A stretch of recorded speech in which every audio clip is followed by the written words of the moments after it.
Hello बच्चों, कैसे हैं आप लोग। उम्मीद करते हैं आप सब लोग बढ़िया होंगे। तो सबसे पहले सबको गुड इवनिंग, नमस्कार, सत श्री अकाल, वालेकुम अस्सलाम सबको। और आप सबको पता है कि अभी फिलहाल हम लोग क्या करने जा रहे हैं भाई साहब। तो अभी हम लोग करने वाले हैं अपने गोधली किताब का पद भाग। और आज हम लोग देखने वाले हैं अक्षर ज्ञान। क्या देखने वाले हैं भैया? अक्षर ज्ञान देखने वाले हैं। अक्षर ज्ञान के लेखक कौन है भाई, जल्दी से बता दो सबको मिलकर। तो अनामिका जी अक्षर ज्ञान के जो है ना वो लेखक हैं। तो आज हम लोग पढ़ने वाले हैं अक्षर ज्ञान जो है ना वो कविता, उसके भावार्थ के बारे में हम लोग देखने वाले हैं। तो चलिए सबसे पहले लेखक के बारे में थोड़ा सा हम लोग जान लेते हैं, ठीक है। तो लेखक के बारे में जानने से पहले लेखक को भैया हमें जानिए कि कौन है लेखक। तो लेखक, अपनी लेखक जो है ना वो अनामिका जी हैं। किस चैप्टर के? तो अक्षर ज्ञान के। अक्षर ज्ञान के लेखक आपसे पूछा जाएगा कि कौन है, तो आप बताइएगा अनामिका, ठीक है ना। तो चलिए इनका जन्म की बात करें तो 17 अगस्त 1961 ईस्वी को हुआ था जन्म। याद रखिएगा जन्म तिथि, ये सबसे जरूरी चीज होती है और यही पूछा जाता है कहाँ हुआ था, कब हुआ था, निधन कब हुआ था। मैंने कल भी बताया था इसके बारे में, तो इसलिए इस चीज पे फोकस आप जरूर कीजिएगा। तो इनका जन्म 17 अगस्त 1961 ईस्वी को मुजफ्फरपुर बिहार में हुआ था। यानी अभी ये है, इनका अभी जो है ना उम्र जो है 59 वर्ष है। इनका निधन अभी नहीं हुआ है, अभी ये है, ठीक है ना। तो इनका जन्म अभी जो है ना 59 वर्ष की ये हुई है। और इनके पिताजी का नाम जो है ना वो श्याम नंदन किशोर जो है ना इनके पिताजी का नाम है। और ये जो है ना बिहार विश्वविद्यालय मुजफ्फरपुर में हिंदी विभाग के क्या है, अध्यक्ष थे ये, है ना। तो BRBU में यानी मुजफ्फरपुर वाली यूनिवर्सिटी में ये हिंदी विभाग के क्या थे, ये अध्यक्ष थे, ठीक है। कौन नाम था उनका? श्याम नंदन किशोर। उसका से कवित्री अनामिका दिल्ली विश्वविद्यालय से अंग्रेजी में MA की है। और PhD करने के बाद जो ना वो सत्यवती कॉलेज दिल्ली में अध्यापन कार्य जो ना वो आरंभ कर दिया था। उसके बाद से इनकी जो प्रमुख रचनाएं हैं बाबू, उसके बारे में थोड़ा सा जानते हैं। इन्होंने गद्य और पद दोनों में लेखन कार्य किया है।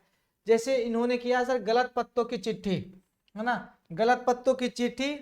उसका से अनुष्टुप, उसका से अनुष्टुप, उसका से पोस्ट एलियट पोएट्री तथा स्त्रीत्व, स्त्रीत्व का मानचित्र आदि जो है ना इन्होंने क्या किया है, रचनाएं जो है ना इन्होंने की है, ठीक है। तो यहाँ पर आपको और भी काफी सारी जो ना चीजें यहाँ पर मिल जाएंगी, आप यहाँ पे पढ़ लीजिएगा, ठीक है। अनामिका कविता और गद्य लेखन में एक साथ सक्रिय थी, वे हिंदी और अंग्रेजी दोनों में लिखती थी। उनकी रचनाएं जो ना, जो से काव्य संकलन की बात करें तो काव्य संकलन में उनका था गलत पत्ते की चिट्ठी, बीजाक्षर, अनुष्टुप आदि जो है ना ये था। आलोचना की बात करें तो आलोचना में इनका था एक पोस्ट एलियट पोएट्री और स्त्रीत्व का मानचित्र आदि। और संपादन की बात करें तो संपादन में उन्होंने किया था कहती है औरतें, ठीक ना। तो ये काव्य संकलन था इनका, तो इन्होंने इसका संपादन किया। उसके बाद से अनामिका को राष्ट्रभाषा परिषद पुरस्कार, भारत भूषण अग्रवाल पुरस्कार, गिरजा कुमार माथुर पुरस्कार, ऋतुराज साहित्य सम्मान आदि जो है ना इनको प्राप्त हो चुके हैं। काफी सारे जो है ना चीजें इनको मिली है, काफी सारे सम्मान जो है ना इनको मिला। तो पेज नंबर 145 पे है, आप वहां से पढ़ लीजिएगा। उसका से कविता परिचय की बात करें तो इस कविता में ध्यान से सुनिएगा, समसामयिकी कवियों की चुनी गई कविताओं की चर्चित श्रृंखला कवि ने कहा से संकलित है ये। इसमें बच्चों के अक्षर ज्ञान की प्रारंभिक शिक्षण प्रक्रिया के कौतुक पूर्ण जो है ना वो वर्णन करने की कोशिश इसमें किया गया। या फिर कुल मिलाकर बात में जैसे बच्चे जो होता है ना शुरुआती दौर में जैसे अक्षर वो सीखते सीखते रहते हैं, कभी चौखट से बाहर चला जाता है, कभी अंदर लाइन के, कभी बाहर चला जाता है, कभी लाइन के अंदर ही रह जाता है, कभी टेढ़ा कभी मेढ़ा। तो यानी कहने का मतलब कुल मिलाकर बात यही है कि जो बचपन में जो बच्चे सीख रहे होते हैं ना अक्षर ज्ञान, अक्षर कि हाँ कैसे कैसे जो है लिखा जाता है ना, उसी के बारे में व्याख्या है, उसी के बारे में इन्होंने बताया है। और ये कहाँ से लिया गया है तो आपको पता होना चाहिए, लिया कहाँ गया, कहाँ से लिया गया, कवि ने कहा से बाबू मेरी, ये वहां से लिया गया है, उसी श्रृंखला से ये जो है ना ये कविता लिया गया। तो चलिए कविता की तरफ बढ़ते हैं। कविता का जो ना पहला पद कहता है मेरे दोस्त कि चौखटे में नहीं अटता बेटे का कबूतर ही है ना खुदक जाता है जरा सा। यानी कहने का मतलब ये लाइन है, ये चौखट हो गया मेरे दोस्त, इसमें जो ना क नहीं अटता, कभी ऊपर चला जाता है कभी नीचे आ जाता है। तो क बोले तो कबूतर, कभी कबूतर ही है ना, कभी फुदक जाता है, कभी बाहर आ जाता है, कभी अंदर आ जाता है। कहने का मतलब ये रहा, ठीक है। तो अब कवित्री ये कहती है कि बच्चों के अक्षर ज्ञान के बारे में कहती है ये कि जब माता पिता बच्चों को अक्षर सिखाना आरंभ करते हैं तब बाल्यावस्था के कारण बच्चा बड़ी कठिनाई से क वर्ण का उच्चारण जो ना वो कर पाता है, क वर्ण का उच्चारण कर पाता है या फिर उसको लिख पाता है। ये शुरुआती दौर की बात है, सही बात है भाई, शुरुआती दौर में ऐसे ही होता है, सबके साथ हुआ होगा, है ना। हम लोग को तो याद भी नहीं है यार कब हम लोग क ख ग लिखना प्रारंभ किए, किसी को याद नहीं होता, क्योंकि बचपन में ही लिखना शुरू कर देता आदमी, कितने पन्ने जो ना वो बर्बाद करता है कि नहीं है। हम लोग के समय में तो जब हम लोग सुलेख लिखा करते थे, उतना तक याद है, हम लोग सुलेख लिखते थे, है ना। वो आता सर एक एक क्या बोलते हैं सर उसको, एक कंडा करके आता था हम लोग की तरफ, हम लोग देसी भाषा में उसको कंडा कहते हैं, ठीक है ना। अब क्या पता क्या था वो, ठीक है। अब आप लोग की तरफ क्या कहा जाता है पता नहीं। उसको जो ना हम लोग कलम बनाते थे ऐसे ऐसे काट करके, है ना, कंडा का कलम, उसको काट करके ऐसे बनाया जाता था कलम। और आता था दवात, दवात इंक आता था, उसमें ऐसे जो है ना ऐसे बोर बोर के हम लोग जो है ना ऐसे लिखते थे। तो वो अलग बात है, उस समय का जो है ना वो अलग ही होता था। तो उस समय से हम लोग को याद है कि हम लोग कैसे जो है ना वो लिखा करते थे। तो उस समय से हम लोग सुलेख बाबू मेरे लिखते थे। तो ये उस समय होता था, लेकिन अभी जो है ना बच्चों को याद भी नहीं होगा, क्योंकि छोटा छोटा बच्चा जो है ना आजकल बहुत स्मार्ट हो गया है। छोटा छोटा बच्चा बहुत स्मार्ट हो गया है, वो जो है ना आजकल शुरू कर दे रहा है कलम लेकर, है ना, हाथ पे लिखना, मुंह पे लिखना, कहीं भी लिखना शुरू कर दे, लेकिन बचपन से ही लिखना बाबू मेरे वो शुरू कर दे रहा है लोग, बहुत स्मार्ट बच्चा है लोग, है ना। तो ये क का उच्चारण बहुत ही मुश्किल से बाबू मेरे बच्चा सीख पाता है। ओके ना, इतनी सी बात समझ में आ गई, आगे बढ़ते हैं। पंक्ति से उतर जाता है उसका ख, अब ख पंक्ति से उतर जाता है।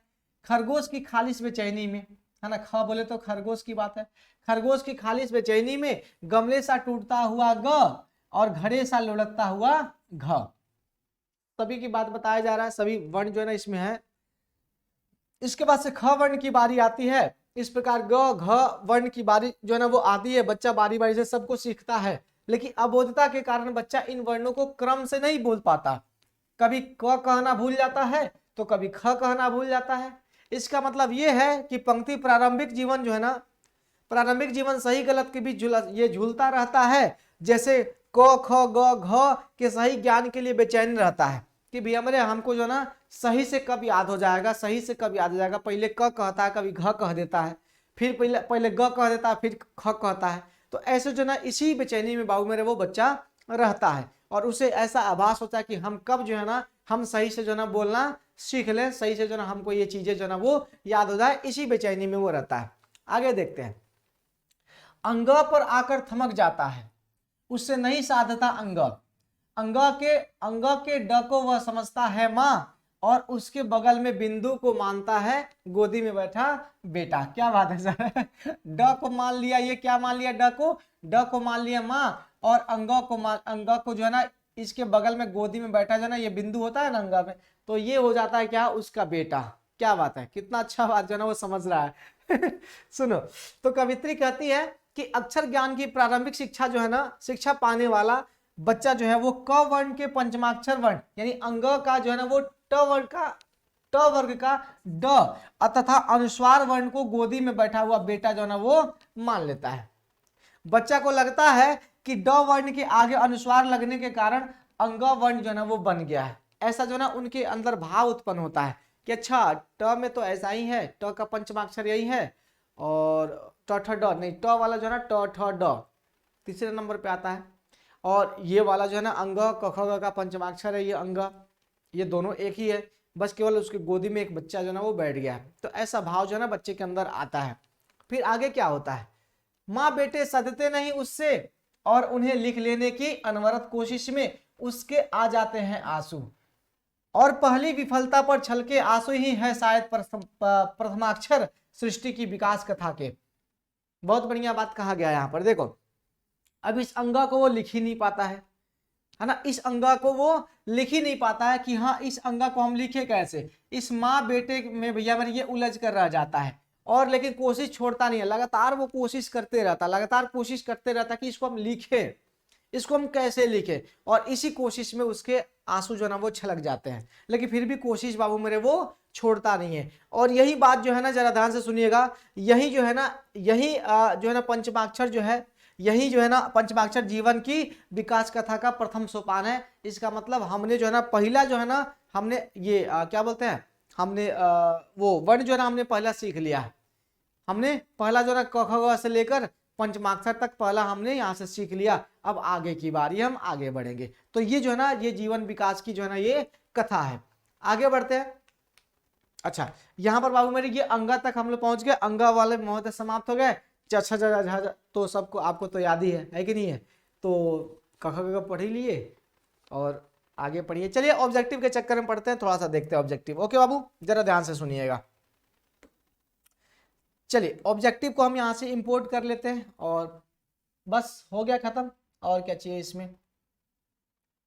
चलिए ऑब्जेक्टिव इंपोर्ट करते हैं। ऑब्जेक्टिव के लिए सब कोई तैयार रहिएगा। ओके चलिए, ऑब्जेक्टिव बाबू आपके सामने आ चुका है, इसको करना प्रारंभ कर दीजिए सब कोई। ध्यान से सुनिए और ध्यान से और प्यार से देखिए। यहाँ पर अक्षर ज्ञान कविता में पंक्ति से क्या उतर जाता है? चलो बताओ सबको मिलकर। अक्षर ज्ञान कविता में पंक्ति से क्या उतर जाता है? क ख ग या फिर घ, इसमें से कौन जो है ना भैया हमारे पंक्ति से उतर जाता है? जल्दी से बताइए फटाफट सब कोई मिलकर, है ना। तो इसमें से क महोदय जो है ना वो पंक्ति से उतर जाता है। वेरी गुड, है ना। क महोदय क्या है मेरे दोस्त? यहाँ से पंक्ति से उतर जाते हैं बार बार, ठीक है ना, फुदक फुदक कर। आगे बढ़ते हैं। खालिज बेचैनी किसकी है? खरगोश की, बंदर की, गिलहरी की, कबूतर की। तो खालिज बेचैनी की बात है तो भैया हमारी बेचैनी किसके अंदर है? फुदक फुदक कर आगे भागने की। तो बेचैनी गुरुजी है किसकी? तो बेचैनी है खरगोश की। किसकी बेचैनी है? खरगोश की बेचैनी है, यानी आप समझ सकते हो किसकी बेचैनी है? खरगोश की बेचैनी है। आगे बढ़े। यस गुरुजी आगे बढ़िए। तो आगे देखिए, आप सब प्यार से देखते चलना। ओके बाबू मेरे। यस गुरुजी आगे बढ़ते हैं। तो अब आगे क्या है? तो अनामिका का जन्म जो है ना वो कब हुआ था? चलिए अनामिका का जन्म बाबू मेरे कब हुआ था जल्दी से बताइए। ओके, अनामिका का जन्म बाबू मेरे कब हुआ था? 7 अप्रैल 1959 को, 17 मई 1960 को, 17 अगस्त 1961 को, 17 सितंबर 1962 को। चलिए बताइए जल्दी से फटाफट सबको मिलकर बताओगे। ओके बाबू वेरी गुड, बहुत बढ़िया। आंसर बताइए इनका जन्म बाबू मेरे कब हुआ था? 17 अगस्त 1961। कहीं दिख रहा है? हाँ दिख रहा है, तो 17 अगस्त 1961। बहुत बढ़िया, आगे देखते हैं। सृष्टि की विकास कथा का प्रथमाक्षर क्या है? सफलता की पहली मुस्कान, विफलता के परिणाम स्वरूप उत्पन्न क्रोध, विफलता पर छलके आंसू, सफलता पर उमड़ा उत्साह। तो भैया हमारे ये जो है ना विफलता पर छलके आंसू जो है ना वो क्या है? ये सफलता का, ये जो है ना क्या बोलते हैं सर, सृष्टि के विकास कथा का प्रथमाक्षर है ना। जब आंसू छलक जाते हैं लेकिन कोशिश जो है ना वो नहीं रुकती, कोशिश जो है ना वो लगातार होते रहती है। ये जो है ना क्या है? विकास कथा का क्या बोलते हैं? ये प्रथमाक्षर है। अगला, अक्षर ज्ञान कविता बच्चों के किस स्तर के शिक्षण जो है ना वो प्रक्रिया जो है ना से संबंधित है? तो अब किस स्तर के बच्चों के लिए है ये? प्रारंभिक शिक्षण प्रक्रिया है, मध्य शिक्षण, माध्यमिक या फिर उच्च शिक्षण? तो ये प्रारंभिक। क ख ग घ प्रारंभिक में ना सीखेंगे, है ना। उच्च शिक्षा तो है नहीं क ख ग घ। हम आपको अभी क ख ग पढ़ाएंगे तो कैसा रहेगा? ये तो अच्छी बात नहीं है ना। तो चलिए, तो ये प्रारंभिक शिक्षण है। अगला क्वेश्चन, अबोध बालक के अक्षर पाटी पर क्या नहीं अटता है? क ख अंग या फिर ये क्या बोलते हैं सर? अ। तो इसमें भैया हमारे अबोध बालक के अक्षर पाटी पर क्या नहीं अटता है? जल्दी से बताइए भैया हमारे, इसमें कौन बाबू मेरे नहीं अटता है? यस बाबू बहुत बढ़िया। ओके, तो क महोदय जो है वो नहीं अटते हैं। कौन नहीं अटते? क महोदय जो है वो नहीं अटते हैं। अगला क्वेश्चन, खालिश है ना, खरा या शुद्ध, खालिश बेचैनी किसकी है? माँ की है, पिता की है, बेटे की है या फिर सर कोई नहीं? इसमें खालिश बेचैनी भैया हमारे किसकी है? किसके साथ भैया हमारे बेचैनी है और बार बार लिखता है? जल्दी से बताइए सब कोई मिलकर, है ना। सब कोई मिलकर बताइए जल्दी से कि इसमें खालिश बेचैनी भैया हमारे किसकी है? Okay very good sir. तो इसमें जो है ना बेटे की है। किसकी है बाबू मेरे? तो बेटे की जो है ना वो खालिश बेचैनी है, ग को लिखने की कोशिश करता है ना। चलो आगे बढ़े। विफलता पर छलक पड़ते हैं क्या भाई? विफलता पर क्या छलक पड़ते हैं? तो विफलता पर आंसू जो है ना वो छलक पड़ते हैं। बहुत बढ़िया, आगे बढ़े। अगला क्वेश्चन, ग अक्षर की समानता किससे दिखाया गया है? गधा से, गणेश से, गमले से या फिर कोई नहीं? तो ग अक्षर की जो है ना समानता वो गमले से दिखाई गई है। किससे दिखाई गई है? गमले से बाबू मेरे दिखाई गई है। चीजें क्लियर ना? जल्दी से बताइए चीजें क्लियर ना? यस, तो यहां पर ये गमले से बाबू मेरे दिखाई गई है। अगला क्वेश्चन, बालक अंग के ड को क्या समझता है? अंग के ड को क्या समझता है? तो भैया अंग के ड को वो मां समझता है। बालक अंग के ड को जो है ना वो क्या समझता है? तो वो समझता है मां समझता है। क्या समझता है? मां समझता है। बोलो चीजें क्लियर ना? हाँ गुरुजी क्लियर। अगला क्वेश्चन, कवित्री अनामिका का जन्म कहाँ हुआ था सर? तो कवित्री अनामिका का जन्म बाबू मेरे मुजफ्फरपुर में हुआ था। कहाँ हुआ था बाबू मेरे? तो कवित्री अनामिका का जन्म जो है ना वो मुजफ्फरपुर में हुआ था। ओके ना। चलिए, तो मुजफ्फरपुर की है अनामिका जी, अभी भी होंगी। चलिए आगे बढ़ते हैं। अनामिका किस विभाग की प्राध्यापिका है? हिंदी विभाग, संस्कृत विभाग, अंग्रेजी या फिर इतिहास? तो भैया मेरे ये जो है ना किस विभाग की प्राध्यापिका है? कौन बाबू मेरे? तो अपनी क्या बोलते हैं, अनामिका जी, तो अनामिका जी अंग्रेजी विभाग की क्या है मेरे दोस्त, प्राध्यापिका है। ओके ना, बहुत बढ़िया। आगे, कौन फुदक जाता है, तोता, खरगोश, मैना, कबूतर। फुदक जाता है कौन बाबू मेरे, बार बार फुदक के बाहर निकल जाता है, कौन है भाई, जल्दी से बताइए फटाफट सबको मिलकर सर, है ना। तो फुदकता है वही कबूतर, कबूतर महोदय फुदक जाते हैं, लाइन से बाहर आ जाते हैं, बार बार आ जाते हैं, परेशान करते रहते हैं। आगे बढ़िए, पंक्ति से कौन अक्षर उतर जाता है, तो वही क महोदय जो है वो उतर जाते हैं बार बार, है ना, वो बार बार जो है वो उतर जाते हैं, क कुदक के बाहर निकल जाता है भाई। अगला, बालक किसे माँ समझता है, तो ड को माँ समझता है। ओके ना, आगे देखिए, अंगव में बिंदु को बालक क्या मानता है, तो अंगव के बिंदु को बालक जो है ना वो बेटा मानता है ना, और अंगा को ये ड को क्या मानता है, माँ मानता है ना, हाँ मानता है गुरुजी, बहुत बढ़िया। आगे बढ़े, यस। तो आगे देखिए, घड़े सा लुढ़कता हुआ किस अक्षर को कहा गया है, तो घड़े से लुढ़कता हुआ भैया मैंने किसको, घ को कहा गया है। घड़े से लुढ़कता हुआ किसको कहा गया है मेरे दोस्त, घ को घड़े से लुढ़कता हुआ कहा गया है। ओके ना, आगे बढ़िए, कविता में घ से किसका बोध कराया गया है, तो घ से घड़ी घड़ी घड़ा घड़ा घड़ा घड़ा घड़ा, है ना, घ से घड़ा का बोध जो है ना वो कराया गया है, घ से घड़ा का बोध बाबू मेरे कराया गया है। बोलो चीजें क्लियर ना, हाँ गुरुजी क्लियर, 70%। आगे बढ़े, खालिद शब्द क्या है, ग्रीक है, पारसी है, अरबी है, देवनागरी है। तो खालिद शब्द क्या है मेरे दोस्त, जल्दी से बताइए सबको मिलकर, तो ये जो है ना ये अरबी शब्द है, नहीं सॉरी, खालिश ये फारसी है ना, खालिश क्या है मेरे दोस्त, ये फारसी शब्द है, ठीक है ना। खालिश कौन सा शब्द है बाबू मेरे, तो खालिश जो है ना वो फारसी है। चलिए आगे बढ़े, अगला देखिए, गलत पत्ते की चिट्ठी किस विधा की कृति है भाई, उपन्यास है, काव्य संकलन है, निबंध या फिर कहानी है। तो गलत पत्ते की चिट्ठी की बात है बाबू मेरे, जल्दी से बताइए फटाफट सबको मिलकर कि गलत पत्ते की चिट्ठी क्या है भैया मेरे, तो काव्य संकलन है। क्या भाई, तो ये काव्य संकलन है। बोलो काव्य संकलन, चीजें क्लियर है ना, हाँ गुरु जी चीजें क्लियर है, काव्य संकलन ही है, और इसमें क्या है कि नहीं है। चलिए काव्य संकलन क्लियर, आगे बढ़ते हैं। गलत पत्ते की चिट्ठी किनकी रचना है, तो ये अनामिका जी की रचना है। ओके ना, अनामिका जी की रचना है गलत पत्ते की चिट्ठी, यस। आगे बढ़े, तो अक्षर ज्ञान कविता के रचनाकार हैं, अक्षर ज्ञान कविता के रचनाकार कौन है, जल्दी से, महादेवी वर्मा, अनामिका, सुमित्रानंदन पंत, या फिर इनमें से कोई नहीं, तो अनामिका जी हैं अक्षर ज्ञान के रचनाकार। आगे बढ़े, बीजाक्षर किसकी कृति है, तो कृष्णा शोभती की, अर्चना वर्मा की, अनामिका की, अनामिका की भी हमारी ये कृति है बीजाक्षर। ओके ना, आगे बढ़े, चलिए, बीजाक्षर किस प्रकार की भी हमारी रचना है, काव्य संकल, कहानी संकलन, निबंध या फिर उपन्यास। तो बीजाक्षर के बारे में जल्दी से बताइए भैया हमारी ये क्या है, काव्य संकलन है। कैसा है ये काव्य संकलन है। ओके ना, वेरी गुड। आगे बढ़े, अक्षर ज्ञान कविता कहाँ से ली गई है, गलत पत्ते की चिट्ठी कवि ने कहा से, या फिर कहती है औरत से, या फिर इनमें से कोई नहीं, आप बताओ, सब कोई मिलकर बताओगे, चलो बताओ जल्दी से फटाफट सबको मिलकर, यस, बहुत बढ़िया। किसकी है भाई, जल्दी से, अक्षर ज्ञान कविता कहाँ से ली गई है, कवि ने कहा से लिया गया है। ओके ना, तो option number B is the right answer. अगला क्वेश्चन, अनामिका के पिता का नाम क्या था, रामनंदन किशोर, कमल किशोर, श्याम नंदन किशोर, या फिर ब्रज किशोर। तो श्याम नंदन किशोर जो है ना इनके पिताजी का नाम था। ओके ना, जल्दी से बताइए फटाफट सबको मिलकर, आगे बढ़े। कवित्री अनामिका ने इनमें किसका संपादन किया है, कहती है औरतें, गलत पत्ते की चिट्ठी, बीजाक्षर या फिर अनुष्टुप, किसका जो है ना संपादन किया है, जल्दी से बताइए फटाफट सबको मिलकर सर। ओके, बहुत बढ़िया सर, कहती हैं औरतों का क्या किया इन्होंने, संपादन किया है, ऑप्शन नंबर ए, बहुत बढ़िया। आगे बढ़े, कवित्री अनामिका की आलोचनात्मक लेखन है, कहती है औरत, स्त्रीत्व का मानचित्र, मातृत्व या फिर आज की नारी। तो स्त्रीत्व का मानचित्र जो है ना ये क्या है, ये आलोचनात्मक है ना, आलोचना करने वाला जो है ना ये इनका संकलन है। आगे बढ़े, बेटे का क कहाँ नहीं अटता है, कॉपी में, किताब में, चौखटे में नहीं अटता है ना, बेटे का क जो है ना वो चौखटे में नहीं अटता है। आगे देखें, यहाँ पर देखिए, अनामिका ने एमए किस विश्वविद्यालय से किया, बिहार विश्वविद्यालय, दिल्ली विश्वविद्यालय, रांची विश्वविद्यालय या फिर पटना विश्वविद्यालय। तो इन्होंने एमए जो है ना वो किया था, एमए भैया मेरे इन्होंने किया था दिल्ली विश्वविद्यालय से। किससे किया था, दिल्ली विश्वविद्यालय से बाबू मेरे इन्होंने किया था, और यही से आपका चैप्टर जो है ना वो फिनिश हो जाता है। चैप्टर बाबू यहीं से आपका फिनिश हो जाता है, 20 मिनट में लगभग जो है ना आपका चैप्टर यहाँ से फिनिश हो गया ऑब्जेक्टिव के साथ, ठीक है, 30 ऑब्जेक्टिव के साथ यहाँ पे फिनिश हो जाता है। अब अगले दिन भैया हमारे 2 जो है ना चैप्टर हम लोग कंप्लीट करेंगे, है ना, 2 चैप्टर बाबू मेरे हैं अपने पास, लौट कर आऊंगा फिर, और उसका से मेरे बिना तुम प्रभु, ये 2 चैप्टर खत्म, आपका हिंदी खत्म हो जाएगा। और जैसे कहानी वाला पोर्शन जो है ना हम लोग बैठ के कभी जो है ना कहानी हम लोग पढ़ेंगे, आप लोग पढ़ते रहिएगा उसको, या फिर पिछले सेशन में भी हमने पढ़ाया उसको, तो हिंदी वाला जो है ना कहानी आप लोग पढ़ते रहिएगा। इन सबके नोट्स जो है हम आपके एप्लीकेशन पे प्रोवाइड करवा रहे हैं, तो वहाँ पे हम सबके नोट्स जो है ना डलवा देंगे, ठीक है।